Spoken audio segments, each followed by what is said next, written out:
আসসালামু আলাইকুম। যারা নিউ মাদার নিয়েছিলেন আমার কাছ থেকে কিন্তু অনেকে ফোন দিয়ে জানাচ্ছেন যে মাদারে ডিম দিতেছে না বা লার্ভা সংগ্রহ করতে পারতেছেন না।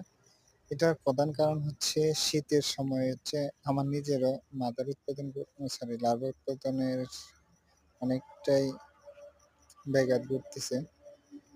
আ শীতে যে অবস্থা সেই কারণে মাদার ডিম ঠিকই দিতেছে কিন্তু সেগুলো ফুটতেছে না। আর না ফোটার কারণ এই শীত। এর জন্য আপনারা যারা খামারি ভাই আছেন তারা যদি আপনাদের যে বাচ্চা বোর্ডিং করতেছেন সেখানে যদি এটা রাখেন তাহলে 25 থেকে 30 ডিগ্রি সেলসিয়াস তাপমাত্রায় যদি আপনি বিটলটা রাখতে পারেন সর্বোচ্চ উৎপাদন পাওয়া সম্ভব।